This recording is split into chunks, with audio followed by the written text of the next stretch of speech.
जय हिंद दोस्तों, स्वागत है आपका एनजे हिंदी एकेडमी पर।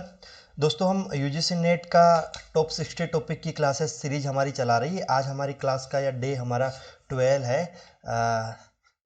ऑलमोस्ट हमने 11 क्लासेस कर लिए, जिसमें हमने यूनिट 9 यूनिट 10 ख़त्म कर लिया। यूनिट 8 की भी हमने ऑलमोस्ट लगभग मुझे लगता है कि हमने यहाँ पर 3 रचनाएं खत्म कर ली हमारी, है ना। 2 भारतेंदु हरिश्चंद्र की और एक जयशंकर प्रसाद की चंद्रगुप्त खत्म कर ली। आज की क्लास में हम डिस्कस करेंगे यहाँ पर हमारा स्कंदगुप्त। क्या करेंगे? स्कंदगुप्त रचना हम डिस्कस करेंगे, है ना। तो ये सारी चीज़ों का पीडीएफ कहाँ मिलेगा, मैं पहले ही आपको बता दूं। इसका पीडीएफ टेलीग्राम के चैनल पर मिलेगा। टेलीग्राम का चैनल एनजे हिंदी एकेडमी करके सर्च कर लो, या फिर वीडियो के डिस्क्रिप्शन में लिंक दिया है, वहाँ से उसको डाउनलोड मतलब सॉरी उस लिंक को ज्वाइन कर लेना। या फिर मैं अभी कमेंट बॉक्स में भी इसका जो लिंक है वो पिन कर दूंगा। इसी के साथ अगर आप लोग न्यू व्यूअर्स है तो प्लीज़ चैनल को सब्सक्राइब करना, क्योंकि यूजीसी नेट के लिए मैं बहुत बेहतरीन कंटेंट अभी 50 दिन में पढ़ाने वाला हूं, जो आपको कोई पेड क्लास में भी नहीं पढ़ाएगा। और हमारा रिकॉर्ड उठा के देख लो, मैंने जिस एग्ज़ाम के लिए पढ़ाया है, वहाँ पर 80 क्वेश्चन 85 क्वेश्चन एग्ज़ाम में आए ही आए, है ना। ये रिकॉर्ड उठा के देख लो, चाहे कोई सी भी एग्ज़ाम पढ़ाइए। इसलिए थोड़ा सीरियस लेकर इन चीज़ों को देखना। स्कंदगुप्त आपको पता है अच्छे से, जयशंकर प्रसाद की रचना है, 1928 में प्रकाशित हुई थी, है ना। सबसे देखो, 3 नाटक हमारे जयशंकर प्रसाद की जुड़ी, जो मैंने आपको क्रम भी बताया था। पहली स्कंदगुप्त 1928, चंद्रगुप्त 1931 और ध्रुव स्वामी 1933, है ना। ये 3 रचनाएं। अब नाटक को पढ़ना यानी कि उसके अंक को तो एकदम पूरे तरीके से दिमाग में, मुझे लगता है कि दिमाग में ताला लगा के रख लो, कि भाई वो कहीं भग ना जाए, कहीं निकल ना जाए दिमाग से ना, कि कौन सी नाटक में कितने अंक है और उन अंकों का भी क्या क्या नाम है। क्रम वाइज ही हमें याद रखना होता है। तो इसका प्रकाशन वर्ष 1928 है। यह नाटक 5 अंकों में विभक्त है। कितने अंकों में? 5 विभक्त में। प्रसाद ने अपनी नाटक स्कंदगुप्त में भारत और यूरोप दोनों की नाट्य कलाओं का समावेशन हमें इसमें देखने को मिलता है। गुप्त वंशीय सम्राट स्कंदगुप्त, जो उनका कालक्रम था वो 455 से 467, यानी इनका जन्म वर्ष ये लगभग माना जाता है, कि जीवन के को आधार बनाकर इस नाटक के माध्यम से प्रसाद ने तत्कालीन परिदृश्य में औपनिवेशिक सत्ता से संघर्ष तथा राष्ट्र के एकीकरण के लिए प्रेरित किया। कुल मिला के आपको इस पूरी नाटक में क्या देखने को मिलेगा? जो स्कंदगुप्त था, स्कंदगुप्त का क्या संघर्ष रहा, स्कंदगुप्त के काल में क्या हुआ, वो चीजें इन्होंने यहाँ पर दी है। अब आपको पता है 5 अंक दिए हैं, बिल्कुल। आप कहोगे जी सर हमने ये तो देख लिया, 5 अंक दिए, लेकिन इन 5 अंकों में भी 33 दृश्य दिए गए। कितने दृश्य दिए गए? 33 दृश्य। और टोटल 16 गीत इस नाटक में आपको देखने को मिलेंगे। मैं फिर बोल रहा हूँ, 5 अंकों में कुल मिला के 33 दृश्य। अलग अलग दृश्य भी मैं आपको बताऊंगा कि कौन से अंक में कितने दृश्य आए। टोटल 16 गीत इसमें, जिसमें 17 पुरुष पात्र है। और देखो 16 गीत अलग हो गया, फिर उसके बाद आता है 17 पुरुष इसमें टोटल है और 8 स्त्रियां हैं। तो हमें सारे 17 के 17 पुरुषों के नाम भी याद रखना, जो इंपोर्टेंट है, और स्त्रियों के नाम भी याद रखना। यहां से स्कंदगुप्त से स्त्रियों के नाम बहुत पूछे जाते हैं ना, यानी स्त्री पात्र के नाम बहुत पूछे जाते हैं। तो ये एक तरीके से ये जो पंक्ति है, कई बार पीवाई की उसमें आई हुई है, बहुत इंपॉर्टेंट ये पंक्ति है, इसलिए इसको अच्छे से याद रखना मेरे भाई, ठीक है। आज मैं पहले क्लियर कर देता हूँ, आज की जितनी रचनाएं थोड़ी बड़ी बड़ी रचनाएं हैं, क्योंकि आपको पता है कि ये रचना ऑलरेडी थोड़ी भारी भरकम सी रचना है, तो इसलिए इनको थोड़ा सा इत्मीनान से देखना और वीडियो को लास्ट तक देखना मेरे भाई, हो ना। भूमिका की अगर बात करूं तो प्रसाद के ऐतिहासिक नाटक अतीत के तथ्यों के गहरे शोध पर आधारित है। प्रसाद के ऐतिहासिक नाटक अतीत के तथ्यों पर, अतीत का मतलब होता है प्राचीन काल के तथ्यों के गहरे शोध पर आधारित है। स्कंदगुप्त नाटक की भूमिका स्वरूप प्रसाद ने स्कंदगुप्त तथा मातृगुप्त यानी कालिदास संबंधी ऐतिहासिक तथ्यों का विवेचन किया। ये मातृगुप्त का एक नाम कालिदास भी है, इस नाटक में याद रखना, है ना। संबंधी ऐतिहासिक तथ्यों का विवेचन किया तथा गुप्त राजवंश की वंशावली प्रस्तुत की है। ये चीजें याद रखना, यानी ये भूमिका के रूप में बता रहा हूं कि इस नाटक में क्या क्या देखने को मिलता है। प्रसाद ने इतिहास में 3 विक्रमादित्य तथा 3 कालिदास माने। मैं फिर बोल रहा हूं, उन्होंने इतिहास में कितने? 3 तो विक्रमादित्य और 3 कालिदास माने। कौन कौन से? स्कंदगुप्त तीसरे विक्रमादित्य, याद रखना, तीसरे विक्रमादित्य कहलाए, स्कंदगुप्त कहलाए ना। उनके समकक्ष दूसरे वाले काव्यकार कालिदास है, प्रसाद ने नाटककार तथा काव्यकार कालिदास को अलग अलग माना है। मैं फिर बोल रहा हूं, जो हमारी नाटक में कालिदास आया वो अलग है, और जो काव्यकार यानी कि जो एक्चुअल जो हमारे उज्जैन में जिन कालिदास का जन्म हुआ था, उज्जैन के जो कालिदास है वो अलग है। ये दोनों अलग अलग है, ये चीज दिमाग में बिठा लेना। जो हम जिस कालिदास को मेघदूत, ऋतु संहार इनके लिए जाने जाते, वो कालिदास ये नहीं है नाटक में आने वाले ना, ये अलग है, और काव्यकार कालिदास अलग है, ये चीजें याद रखना। प्रपंच बुद्धि और मुद्गल कल्पित पात्र है। कल्पित पात्र क्या होता है, यानी कि ये नाटक में से फिजिकल रूप में नहीं आते, लेकिन इनकी कल्पना जरूर इसमें होती है। प्रपंच बुद्धि और मुद्गल की। देवसेना, जयमाला वास्तविक तथा कल्पित पात्र दोनों हो सकते हैं। विजया, कमला, रामा और मालिनी कल्पित पात्र है। स्कंद की माता का नाम देवकी रखा गया है, याद रखना, स्कंद गुप्त की माता का नाम यहाँ पर क्या आता है, देवकी आता है। इसका स्पष्ट ऐतिहासिक प्रमाण नहीं, पर यह संदिग्ध है, यानी कि ऐसा कोई प्रमाण नहीं कि उनकी माता का नाम देवकी ही था, लेकिन ये माना गया है नाटक में, ये उन्होंने क्लियर कर दिया। तो आपको भी क्या मानना, देवकी मानना स्कंद गुप्त की माता का नाम। शेष पात्र ऐतिहासिक है। बाकी पात्रों को वन बाय वन करके हम एक एक करके देख लेते कि क्या पात्र आते हैं ना। पहला आता है स्कंदगुप्त, जिसके ऊपर नाटक है। युवराज, जिसको विक्रमादित्य भी हम कहते हैं। कुमारगुप्त मगध का सम्राट है। स्कंदगुप्त हो गया, युवराज है। कुमारगुप्त मगध का सम्राट है। गोविंदगुप्त कुमारगुप्त का भाई है। गोविंदगुप्त कौन है, कुमारगुप्त का भाई। पर्णदत्त मगध का महानायक है। पर्णदत्त जो है वो मगध का महानायक है। गोविंदगुप्त कुमारगुप्त का भाई है। गोविंदगुप्त कौन है, कुमारगुप्त का भाई। पर्णदत्त मगध का महानायक है। चक्रपालित जो है वो पर्णदत्त का पुत्र है। चक्रपालित कौन है, पर्णदत्त का पुत्र। बंधु वर्मा कौन है, मालव का राजा है। बंधु वर्मा मालव का राजा। भीम वर्मा बंधु वर्मा का भाई है। ये सारे चीजें हैं, सारे पात्र एकदम दिमाग में बिठा लेना। आपको लग रहा होगा, आपने पुराने वीडियो देखे होंगे तो कि सर आप बहुत डीप पढ़ा रहे हो या ज्यादा पढ़ा रहे हो। मेरे भाई मैं जीआरएफ की तैयारी कर रहा हूँ। देखो मैं नेट की बात नहीं कर रहा हूँ, ना ही मैं पीएचडी वाले उसकी बात कर रहा हूँ। मेरा टारगेट सिर्फ आपको जीआरएफ दिलाना, और जीआरएफ के लिए इतना पढ़ना पड़ेगा। जीआरएफ में ये मान के चलो 80 क्वेश्चन आपको सही करना ही पड़ेगा। 80 क्वेश्चन सही करना पड़ेगा। इस 80 क्वेश्चन में 10 क्वेश्चन हमारे, देखो 100 में से मैं बता रहा हूं, 100 में से 80 क्वेश्चन सही करना पड़ेगा। 10 क्वेश्चन कौन से हो गए हमारे, गद्यांश पद्यांश वाले, चल जाएंगे 10 क्वेश्चन, है ना। लेकिन 90 में से जो 90 एक्चुअल क्वेश्चन आते हैं हमारे, उसमें से कम 70 क्वेश्चन आपको करना है ना। 70 नहीं तो 65 क्वेश्चन तो कर ही देना। इतने क्वेश्चन आपके सही होंगे तब जाकर जीआरएफ का सपना पूरा हो पाएगा। क्योंकि मुझे पता हिंदी वाले बच्चों का पेपर फर्स्ट कैसा होता है, 30 और 35 के बीच में समझ जाते हैं। अच्छा से अच्छा बच्चा, हिंदी का टॉप बच्चा भी 30 से 35 क्वेश्चन पेपर फर्स्ट में समझ जाता है, इससे ज्यादा वो नहीं ला पाता। इसलिए यहां पर हमें नंबर खींचना ही पड़ेगा, हमारे पास कोई और ऑप्शन नहीं है। ये चीजें याद रखना है ना। तो इसलिए इनके सारे पात्रों को बहुत बेहतरीन तरीके से याद रखना है। स्कंदगुप्त युवराज है, जिसको विक्रमादित्य कहा गया। कुमारगुप्त मगध का सम्राट है। गोविंदगुप्त कुमारगुप्त का भाई है। पर्णदत्त मगध का महानायक है। चक्रपालित पर्णदत्त का पुत्र है। बंधु वर्मा बंधु वर्मा जो है मालव का राजा है। भीम वर्मा बंधु वर्मा का भाई है। मातृगुप्त काव्यकर्ता कालिदास। मातृगुप्त आपको पता है कालिदास के रूप में इसको बताया गया है। मातृगुप्त को प्रपंच बुद्धि कौन है, बौद्ध कपालिक है। बौद्ध कपालिक यानी बुद्धों के द्वारा या बुद्धों का प्रचार करने वाला प्रपंच बुद्ध है ना। सर्वनाग कौन है, अंतर्वेद का विषयपति, अंतर्वेद का विषयपति है। कुमारदत्त, धातुसेन भी इसको कहते हैं, याद रखना। कभी धातुसेन दे दे तो भी याद रखना सिहल का राजकुमार है, या कुमारगुप्त भी नाम दे दे तो याद रखना सिहल का राजकुमार। पुरुगुप्त कुमारगुप्त का छोटा पुत्र है। भट्टारक नवीन महाबलाधिकृत है। पृथ्वीसेन मंत्री कुमारामत्य है ना। खिगल हूण आक्रमणकारी है। मुदगल विदूषक है। मुदगल क्या है, कौन है, विदूषक है ना। प्रातः प्रख्यात कीर्ति लंका राजकुल का श्रमण। महाबोध विहार स्थवीर या महाप्रतिहार या कहो महादंडनायक। नंदीग्राम का दंडनायक, प्रहरी सैनिक इत्यादि। ये प्रख्यात कीर्ति के लिए इतने सारे नाम आते हैं ना।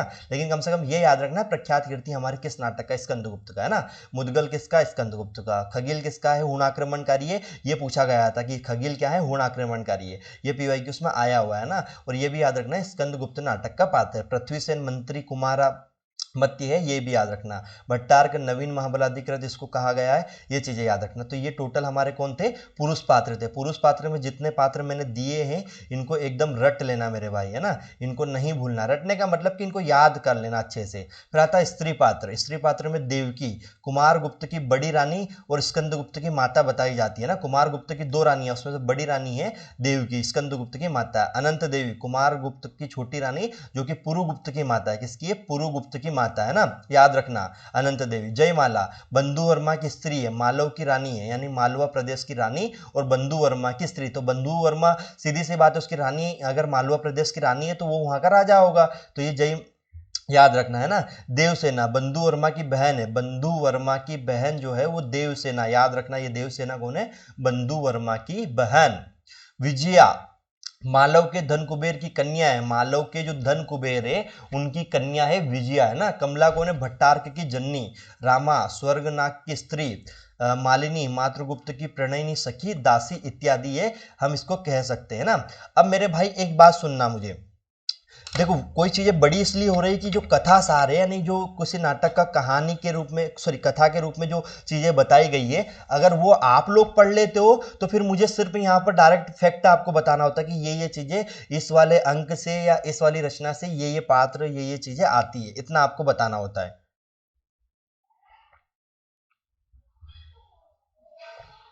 लेकिन अगर आप नहीं पढ़ते हो इन चीजों को तो फिर मेरा बताने का यहाँ पर पूरा पूरा प्रयास होता है ना। अब आप में से बहुत सारे स्टूडेंट पहली बार तैयारी कर रहे हैं, जो पहली बार तैयारी कर रहे हो और इस वीडियो को देख रहे हो, कमेंट बॉक्स में आंसर करना कि हम सर मतलब यस करना कि सर हम पहली बार कर रहे हैं ना। तो आप लोगों को कह दूं मेरे भाई, ये पढ़ना ही पड़ेगा, है ना। जिन्होंने PYQs नहीं लेगा, देखो जो एक दो बार एग्जाम दे चुका उसको तो पता है कि सर ये आते हैं और इसी तरीके से एग्जाम में आता है ना, इसमें कोई डाउट नहीं है सर, नो डाउट ये चीजें आती है।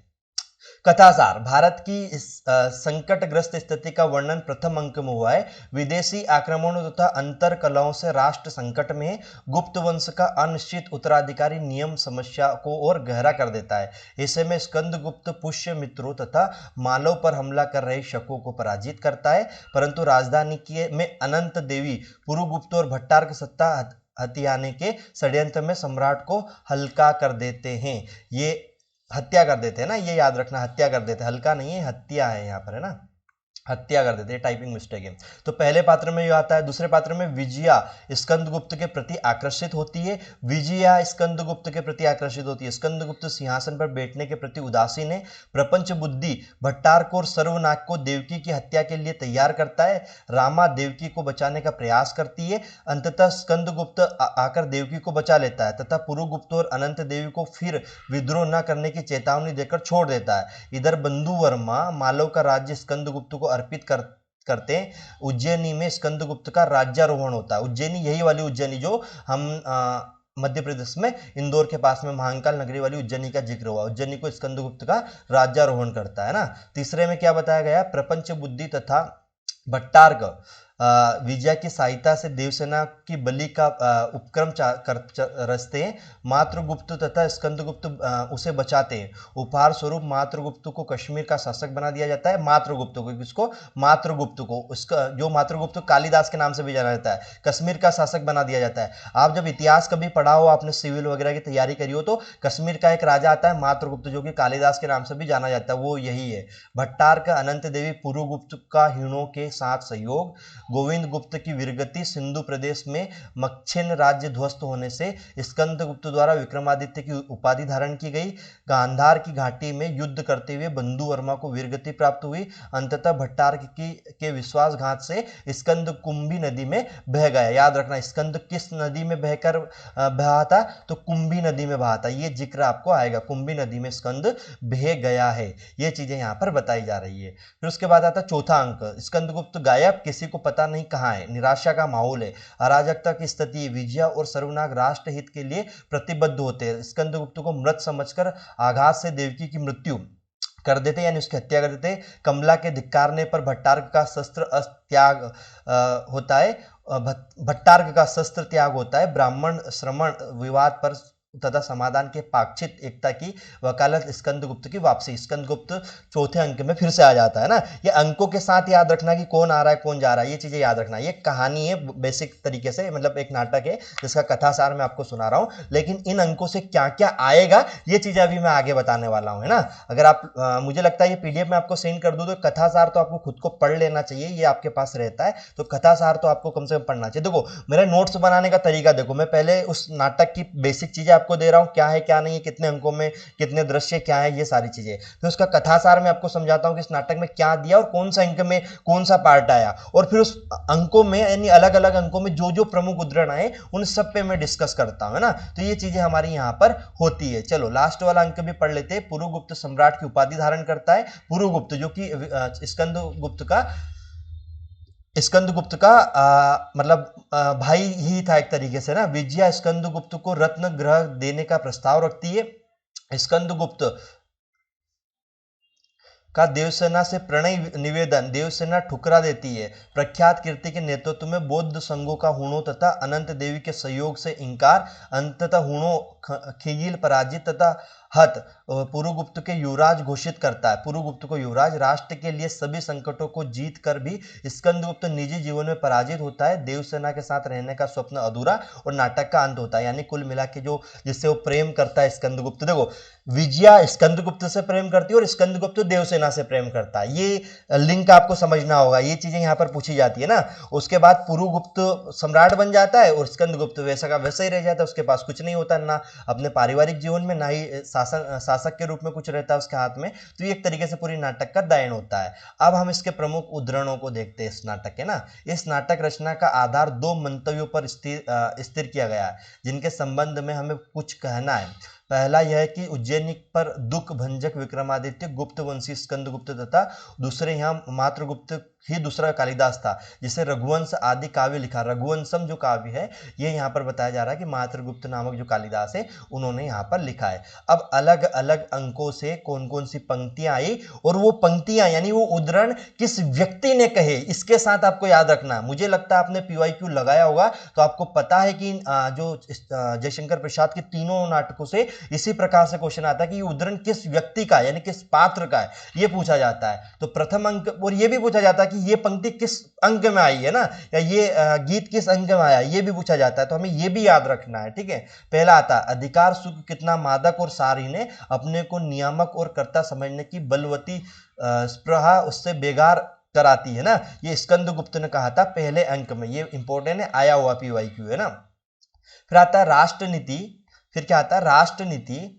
राष्ट्रनीति दार्शनिकता और कल्पना का लोक नहीं, इस कठोर प्रत्यक्षवाद की समस्या बड़ी कठिन होती है। ये पर्णदत्त ने स्कंदगुप्त से कहा था। पर्णदत्त ने स्कंदगुप्त से कहा था कि राष्ट्रनीति दार्शनिकता और कल्पना का लोक नहीं है, इस कठोर प्रत्यक्षवाद की समस्या बड़ी कठिन होती है। ये चीजें उन्होंने कही थी, ये आपको याद रखना है मेरे भाइयों, है ना। ये चीजें याद रखनी है। और पहले अंक में कही थी युद्ध तो करना ही पड़ता है, अपनी सत्ता बनाए रखने के लिए यह आवश्यक है। कुमारगुप्त किससे कहता है, धातु सेन से कहता है। नहीं कोमावतार समझ में नहीं इतनी बात आ गई कि लड़के ले लेना ही एक प्रधान स्वत्व है संसार में। लड़के, ये लड़के है ना, यानी युद्ध करके ही ले लेना एक प्रधान स्वत्व है। वो वाला लड़के नहीं, बोइस वाला लड़का नहीं है ना। संसार में इसी का बोलबाला, ये धातु सेन कहता है। कौन कहता है, धातु सेन कहता है प्रथम अंक में, है ना। नहीं तो क्या रोने से भीख मांगने से कुछ अधिकार मिलता, जिसके हाथों में बल नहीं उसका अधिकार ही कैसा। यदि मांग कर मिल जाए तो शांति की रक्षा कौन करेगा। ये भट्टार्क की पंक्ति है जो कि प्रथम अंक में आती है। भट्टार्क की पंक्ति और प्रथम अंक में आती है, ये चीजें आपको याद रखना है ना। फिर आता है कविता करना अनंत पुण्य का फल है, ये प्रथम अंक में आता है, ये चीजें आपको याद रखना है। कवि तो वर्णमय चित्र है जो स्वर्गीय भावपूर्ण संगीत गाया करता है। अंधकार का आलोक से, असत का सत से, जड़ का चेतन से और भ्रा जगत का अंतर जगत से संबंध कौन करती है, कविता ही ना, है ना। ये चीज आता है। ये मात्रगुप्त ने मुद्गल से कहा था। मात्रगुप्त यानी जिसको हम यहाँ पर कालिदास के रूप में व्यक्त कर रहे, जिसने मुद्गल से कहा था।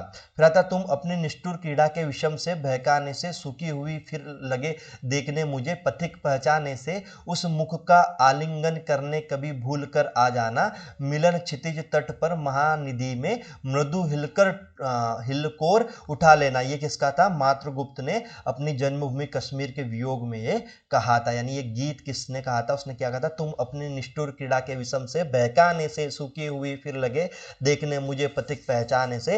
ये गीत मात्रगुप्त ने कहा था ना, मात्रगुप्त ने कहा था। और मात्रगुप्त ने कब कहा था, कश्मीर के उस वियोग के रूप में ये कहा था, ठीक है। ये आपको याद रखना है। फिर उसके बाद धातुसेन मात्रगुप्त से कुछ कहता है, ये पंक्ति दी है कि इस गतिशील जगत में परिवर्तन एक पर आश्चर्य, परिवर्तन रुका ही महापरिवर्तन प्रलय हुआ है। ये चीजें पूछी गई धातुसेन मात्रगुप्त से। पुरुष है कौतूहल और प्रश्न और स्त्री विश्लेषण, उत्तर और सब बातों का समाधान। ये धातुसेन किससे कहता है? मात्रगुप्त से कहता है। पुरुष है कौतूहल और प्रश्न और स्त्री है विश्लेषण, ये धातुसेन मात्रगुप्त से कहता है, ये याद रखना। युद्ध क्या गान नहीं, रुद्र का श्रृंगीनाथ, भैरवी का तांडव नृत्य और शस्त्रों का वाद्य मिलकर एक भैरव संगीत की सृष्टि होती है। ये जयमाला विजया से कहता है, याद रखना। जयमाला किससे कहती है? विजया से कहता है कि युद्ध क्या ज्ञान नहीं, रुद्रों का श्रृंगीनाथ, भैरव का तांडव नृत्य और शास्त्रों का वाद्य मिलकर एक भैरव संगीत की सृष्टि होती है। ये पंक्ति प्रथम अंक में आई हुई पंक्ति है, ये गीत आया हुआ है, विजया ने जयमाला से कहा था, ये पूछा हुआ है ना। ये पंक्ति याद रखना। देखो पूरा पैराग्राफ तो नहीं आएगा लेकिन स्टार्टिंग की पंक्ति जरूर आएगी, ठीक है। ये इतना आपको जरूर याद रखना है, पहले अंक से ये जरूर याद रखना। दूसरे अंक की बात करते हैं। दूसरे अंक में आता है सबसे पहले पवित्रता, पवित्रता की माँ पे मलिनता, सुख का आलोचक, दुख पुण्य की कसौटी, पाप। ये आई हुई पंक्ति है मेरे भाई, PYQ में आई हुई है। ये पूछा गया था किस रचना की है, तो स्कंदगुप्त की है ना। जहां हमारी सुंदर कल्पना आदर्श का नीड बनाकर विश्राम करती है वह स्वर्ग है, ये देवसेना विजया से कहती है। यहाँ पर देवसेना विजया से कहती है, ऊपर जयमाला विजया से कहती है। ये चीजें कंफ्यूज नहीं होना है। संसार आप कहोगे सर याद कैसे करेंगे ये सारी चीजें? देखो मेरे भाई, जब बार बार रिवीजन करोगे, 4 से 5 बार रिवीजन करोगे तो ये चीजें अपने आप याद आने लगेगी, अपने आप याद होगी, अपने आप चीजें दिमाग में बैठेगी। लेकिन उसके लिए याद करना पड़ेगा और टेस्ट लगाना पड़ेगा। अभी मैं जैसे ही हमारा 8 यूनिट खत्म हो जाएगा उसके बाद मैं आपकी MCQ सीरीज भी बहुत जल्द चलाने वाला हूं, है ना। तो बस नए व्यूअर्स से इतना वादा है, इतना कहना है कि भाई चैनल को सब्सक्राइब करो, आप लोगों को एंड तक सारी चीजें प्रोवाइड कराई जाएगी, है ना। बस आप लोग जुड़े रहो। संसार में सबसे तेज महान और क्या है? त्याग, त्याग ही दूसरा नाम महत्व है ना। ये स्कंदगुप्त चक्रपाली से कहता है, याद रखना। स्कंदगुप्त चक्रपाली से कहता है द्वितीय अंक में। संपूर्ण संसार कर्मण्य वीरों का चित्रशाला है, वीरत्व का स्वावलंबी गुण है, ये चक्रपाली स्कंदगुप्त से कहता है ना। ये चीजें याद रखना। फिर आता है ऐसा जीवन तो विडंबना है जिसके लिए दिन रात लड़ना पड़े। ऐसा जीवन तो विडंबना है जिसके लिए दिन रात लड़ना पड़े, ये PYQ की लाइन है मेरे भाई। देखो मैं साथ में आपको वो PYQ भी बताते जा रहा हूं जो आया हुआ है, जिस रचना से जो PYQ आया हुआ, ये देख लो। ये PYQ के रूप में मिल जाएगी आपको। पूछा गया था किस नाटक की है ना, या अब कभी कभी ये भी पूछा जा सकता है किस अंक की है या किस पात्र ने किससे कहा था, तो ये आता है स्कंदगुप्त ने चक्रपाली से कहा था। नए ढंग के आभूषण, सुंदर वसन, भरा हुआ यौवन, यह सब तो चाहिए ही, परंतु एक वस्तु और चाहिए। सुपुरुष को वशीभूत करने के पहले चाहिए एक धोखे की टट्टी। है देवसेना की पंक्ति है। प्रत्येक परमाणु के मिलन में एक समय है देवसेना की। सर्वात्मा के स्वर में आत्मसमर्पण के प्रत्येक ताल में अपनी विशिष्ट व्यक्तिवाद का विस्मृत हो जाना, ये देवसेना जयमाला से कहती है। समष्टि में भी वृष्टि रहती, व्यक्तियों से ही जाति बनती, विश्व प्रेम सर्वभूत हित कामना पर धर्म है, ये पंक्ति आई हुई है, जयमाला ने देवसेना से कही थी। ये चीजें याद रखना है। बलिदान करने को योग्य नहीं जिसने अपना आपा नहीं खोया, ये बंधु वर्मा जयमाला से कहता है। देखो जो छोटी पंक्तियां हैं वो तो जरूर याद रखना, वो आएगी ही आएगी। मैं पहले ही कह चुका था कि आज की जो रचना है हमारी थोड़ी बड़ी बड़ी रचना है, इनको एक एक रचना को याद करने में या समझने में एक के आधे आधे घंटे से ज़्यादा समय लग सकता है। इसलिए ये चीज़ें मैं आपको पहले ही वॉर्न कर चुका था, क्लियर कर चुका था। ठीक है, ऑलमोस्ट आधा घंटा हमारा हो गया है लेकिन फिर भी हमारी ये चीज़ें चल रही है क्योंकि ये थोड़ी बड़ी रचना है। वीरता उन्माद नहीं, आंधी नहीं जो उचित अनुचित का विचार ना करती हो, ये पंक्ति गोविंद गुप्त ने भट्टारक से द्वितीय अंक में गई थी। क्षमा पर मनुष्य का अधिकार है, वो पशु के पास नहीं मिलती, ये देवकी की रचना है। फिर आता है तृतीय अंक। तृतीय अंक में देखना, संसार का मुख शिक्षक शमशान क्या डरने की वस्तु है, ये देवसेना ने विजया से कहा था तृतीय अंक में। जब जीवन बीता जाता धूप छां के खेल सदृश्य, सब समय भीगता प्रतिक्षण में, नव अतीत के तुषार कण में। देखो मैं पहले ही क्लियर कर चुका हूँ 16 गीत इसमें है, तो 16 गीत है तो फिर भाई पंक्तियां तो आएगी। ये नेपथ्य से गान है, ये PYQ में आया हुआ है ना कि निम्नलिखित में से कौन सी रचना में नेपथ्य का गान आया हुआ है या कौन सी रचना का है, ये क्वेश्चन पूछा गया है। इसलिए याद रखना, सब जीवन बीता जाता धूप छां के खेल सदृश्य, सब समय भागता है प्रतिक्षण में, है ना। ये नेपथ्य से गान यानी कि गीत है नेपथ्य का, है ना। ये चीजें आई हुई है। यौवनों से उधार ली हुई सभ्यता नाम की विलासिता के पीछे आर्य जाति उसी तरह पड़ी है। ये भी हमारे एक सैनिक ने कहा था तृतीय अंक में। उतरेंगे अब भूभार मानव में, राक्षसत्व का अब है पूर्ण प्रचार। मातृगुप्त मुद्गल से कहता है ईश्वर से प्रार्थना करते हुए ना। ये हो गया हमारा। चौथा अंक में आता है प्रणय वंचित स्त्रियां अपनी राह के रोड़े विघ्नों को दूर करने के लिए वज्र से ही दृढ़ होती है। ये विजया ने अनंत देवी से कहा था चतुर्थ अंक में। फिर आता है भारत समग्र विश्व है और संपूर्ण वसुधरा उसके प्रेम पात में आबद्ध है। ये पंक्ति भी आई हुई है, पीवाईक्यू में आई हुई है, याद रखना। धातु सेन ने प्रख्यात कीर्ति से कहा था, है ना। ये चीजें आपको याद रखना है। चलो फिर और कौन आता है, आई थी भविष्य, हाँ ये एक और ये पंक्ति आई थी कि भविष्यत का अनुचर तुच्छ मनुष्य केवल अतीत का स्वामी, है ना। ये चीजें भी आई हुई है। बुद्धों का निर्वाण, योगियों की समाधि और पागलों की सी संपूर्ण विस्मृति मुझे एक साथ चाहिए। ये स्कंदगुप्त की पंक्ति है, चौथे अंक में आती है ना। फिर आता है पांचवा अंक, आवश्यकता ही संसार के व्यवहारों की दलाल है। ये विजया की पंक्ति है, इंपॉर्टेंट है, याद रखना पांचवें अंक में। अपने कुकर्मों का फल चखने में कड़वा परंतु परिणाम में मधुर होता है। ये भट्टारक की पंक्ति है पांचवें अंक में। ये भी याद रखना। कोई दुख भोगने के लिए कोई सुख, फिर सबका बोझ अपने सिर पर लाद कर क्यों व्यस्त होते। ये विजया की पंक्ति है ना, पांचवें अंक में, ये याद रखना। उसके बाद इससे कोई इंपॉर्टेंट पंक्ति है क्या, हाँ, निर्लज हार कर भी नहीं हारता, मरकर भी नहीं मरता। ये पीवाईक्यू में आई हुई पंक्ति है, भट्टारक की। पूछा गया था कि किसकी पंक्ति है, ये पूछा गया था कि निर्लज हार कर भी नहीं हारता, मरकर भी नहीं हारता, भट्टारक की पंक्ति है स्कंदगुप्त नाटक की। देखो यहाँ जो छोटी छोटी पंक्तियां ये बहुत इंपॉर्टेंट है, इनको याद रख लेना मेरे भाई। देश की दुर्दशा निहारेंगे, डूबे को कभी उभारेंगे, ये भी आया हुआ है, देवसेना की पंक्ति है ना। ये चीजें भी पूछी गई है। एक और पंक्ति आई थी, आहा वेदना मिली विदाई, मैंने ब्रह्मस जीवन संचित, मधु करियों की भीख लुटाई। ये देवसेना की पंक्ति है और आई हुई है। कष्ट हृदय की कसौटी है, तपस्या अग्नि के सम्राट, ये देवसेना की पंक्ति, ये भी आई हुई है ना। ये कुछ पंक्तियां आई हुई है जिनको याद रखना है। तो ये होता है हमारा स्कंदगुप्त खत्म। आज अगला रचना है हमारी ध्रुवस्वामिनी। आपको पता है 1933 में प्रकाशित हुई, जयशंकर प्रसाद की है। जयशंकर प्रसाद का जन्म 1890 में हुआ था।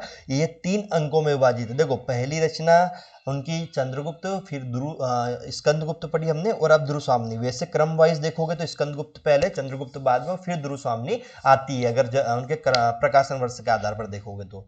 इसमें स्त्री पुनर्विवाह का चित्रण किया गया, साथ ही स्त्री पात्रों का सशक्तिकरण का चित्रण भी मिलता है। विषय वस्तु क्या है इसकी, ये देख लो मेरे भाई। 3 अंकों में विभाजित है, पहले ये देखना है। यह समस्या मूलक ऐतिहासिक नाटक है जिसका कथानक गुप्त काल से है। ध्रुवस्वामिनी ने प्रसाद ने भारतीय समाज में नारी जीवन के कटु यथार्थ पर गहन विचार किया। नाटक की भूमिका में प्रसाद जी लिखते हैं, क्या लिखते हैं नाटक की भूमिका में प्रसाद जी, वो कहते हैं जी, क्या लिखते हैं, यह ठीक है कि हमारा आचार विचार और धर्मशास्त्र की व्यवहारिकता परस्पर विच्छिन्न सी है। आगे जितने सुंदर वो समाजशास्त्र के परिच्छात्मक प्रयोग देखे या सुने जाते हैं उन्हें चिंतित और नवीन समझकर हम बहुत शीघ्र भारतीय कह देते हैं। ये पंक्ति आई हुई है मेरे भाई, है ना। मतलब ये एक तरीके से भूमिका है, तो ये भूमिका का पढ़ना उनका। इसके पात्र में बता देता हूँ। इसकी कथा वस्तु आपको पता है कि ध्रुवस्वामिनी का किस तरीके से सिस्टम चला था, ये आप सबको पता होगा, है ना। तो वो कथा वस्तु आप पढ़ लेना। मैं फिर उसके पात्रों, इसके जो अंकों से जो इंपॉर्टेंट गीत आए, जो पंक्तियां आई, वो मैं आपको बताऊंगा, है ना। प्रमुख पात्र इसमें अगर हम बात करेंगे तो ध्रुवस्वामिनी प्रमुख पात्र है, रामगुप्त की पत्नी और चंद्रगुप्त की पूर्व प्रेमिका। देखो रामगुप्त और चंद्रगुप्त जो है दोनों भाई भाई है। चंद्रगुप्त और रामगुप्त यहाँ पर दोनों भाई भाई है। और उसके बाद जो पहले चंद्रगुप्त की प्रेमिका थी, बाद में रामगुप्त की पत्नी बनी थी, है ना, ध्रुवस्वामिनी। मंदाकिनी कौन है, नाटक का सजीव पात्र जो अपने तीखों प्रश्नों से स्त्रियों की व्यथा को सामने रखता है ना।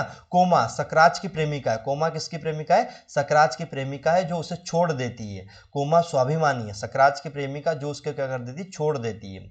चंद्रगुप्त गुप्त साम्राज्य का साहसी और साम्राज्य के लिए मर मिटने वाला चरित्र पात्र। रामगुप्त का भाई परंतु अपने चरित्र को बिल्कुल विपरीत, है ना।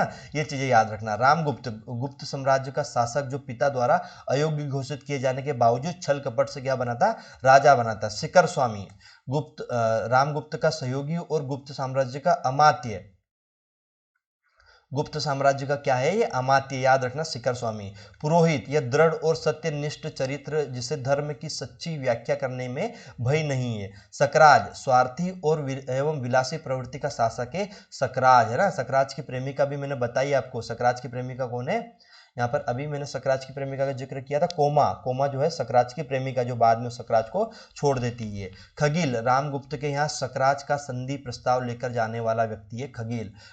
हमीरदेव, कोमा के पिता एवं शक साम्राज्य के आचार्य। गौण पात्र कौन है, यानी इसके अलावा कौन कौन पात्र है, कुबड़ा, इस्माती, बोना, हिजड़ा, प्रतिहारी, सामंत कुमार, खड़ग, धारणी, शक, सामंत, दासी, नतकी, ये सब गौण पात्र इसमें आते हैं ना। इसका विशेष क्या है, यानी इससे इंपॉर्टेंट क्या चीज है वो देख लो। उसके बाद इसका कथासार आप पढ़ना, कथासार के अलावा मैं आपको चीजें बता दूंगा, है ना। चलो, विशेष क्या है, आप लोग कमेंट में भी मुझे बताना कि क्या मैं ज़्यादा डीप तो नहीं आप लोगों को लग रहा है। हालांकि मुझे लगता है सब बच्चे जीआरएफ के लिए ही प्रिपेयर करें, तो जीआरएफ तो इसी में आएगा मेरे भाई, इतना डीप तो पढ़ना पड़ेगा, क्योंकि जो पेड क्लास में पढ़ाया जाता है वही पेड वाला कंटेंट में आपको फ्री ऑफ कॉस्ट पढ़ा रहा हूँ। अगर इतनी मेहनत मैं आप लोगों के लिए कर रहा हूँ तो थोड़ा बहुत आप भी करो, चैनल को सब्सक्राइब करने में और उस चैनल को शेयर करने में, जहाँ जहाँ जिस जिस जगह पर आप ग्रुप में जुड़े हो और अगर शेयर कर सकते हो तो इन चीज़ों को जरूर शेयर करना मेरे भाई, है ना। रंगमंच की दृष्टि से प्रसाद की सबसे सफल नाटक रही है। रंगमंच की दृष्टि से मतलब रंगमंच यानी एक तरीके से इस नाटक को बड़े सफल तरीके से खेला गया है ना। खेला गया मतलब कि जो मंच सजा होता है उसके ऊपर जो नाटक करते हैं ना, तो उस नाटक को खेला जाता है ना, यानी एक तरीके से उसको उस नृत्य उस दृश्य को किया जाता है, वो आता है। गुप्त काल का ऐतिहासिक विवरण यहाँ पर प्राप्त होता है। प्रसाद जी ने इस नाटक में संस्कृति निष्ठा और व्यवहारिक भाषा का प्रयोग किया गया। यह नाटक में मनोवैज्ञानिकता का भी प्रभाव है। इसमें नाटकीय तत्वों का सर्वांगीण विकास हुआ है। कथासार इस नाटक के 3 अंकों में विभाजित किया गया, आपको पता है।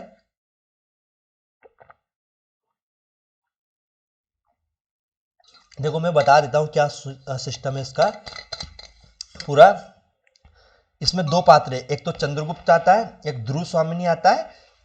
ये दो एक चंद्रगुप्त आता है, एक ध्रुव स्वामिनी आता है ना, और एक कौन आता है हमारा, चंद्रगुप्त हो गया, एक रामगुप्त हो गया, एक समुद्रगुप्त हो गया और एक दुर्स्वामिनी। इन चारों समझो। समुद्रगुप्त पहले शासक था, इसका बड़ा पुत्र जो है वो रामगुप्त है जो कि अयोग्य था, तो समुद्रगुप्त ने किसको राजा बनाया था, चंद्रगुप्त को बनाने की घोषणा करी थी। लेकिन रामगुप्त छल कपट से क्या हो जाता है, राजा बन जाता है।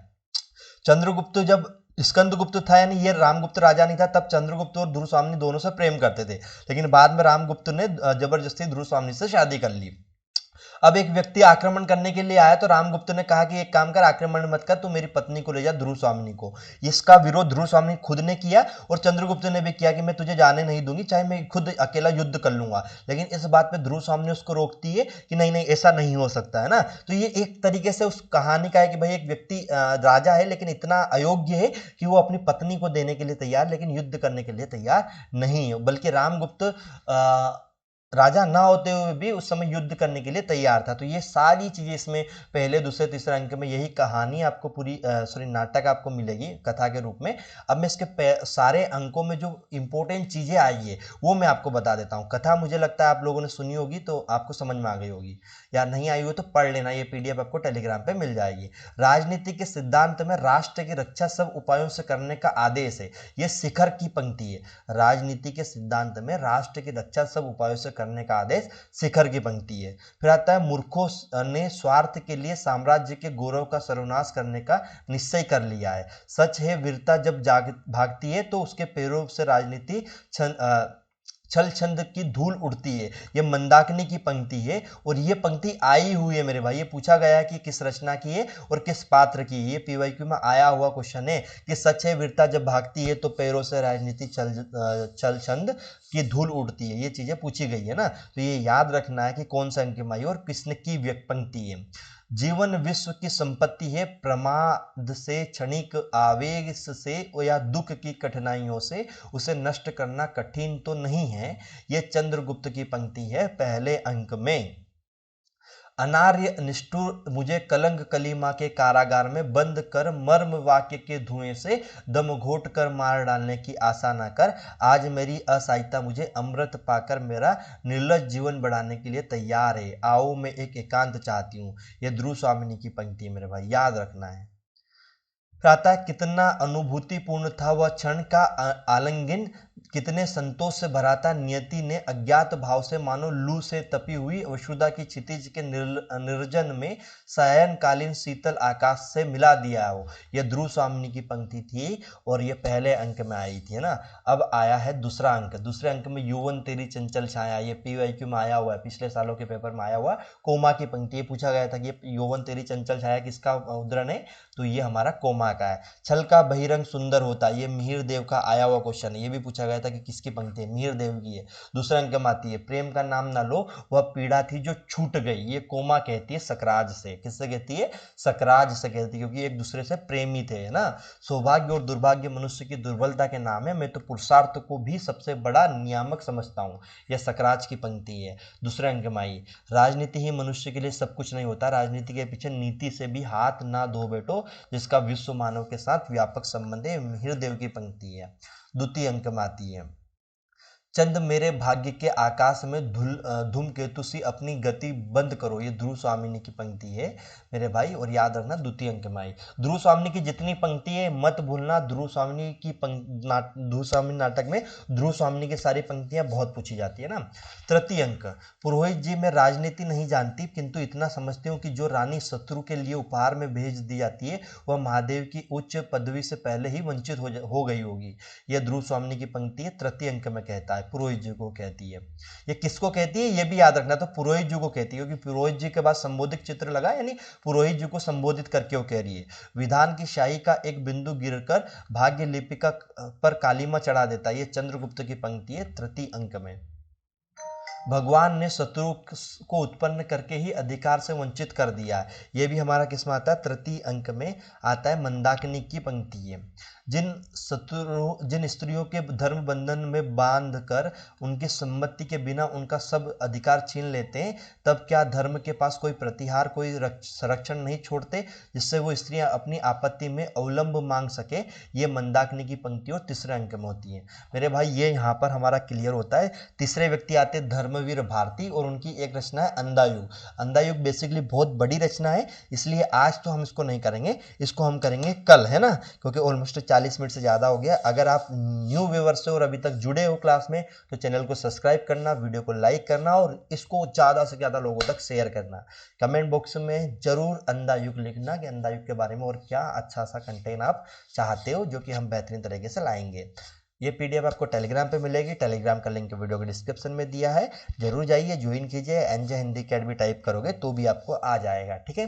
Bye bye, take care student, मिलते हैं नए वीडियो में, नई क्लास में, एक नए और बेहतरीन कंटेंट के साथ, ठीक है।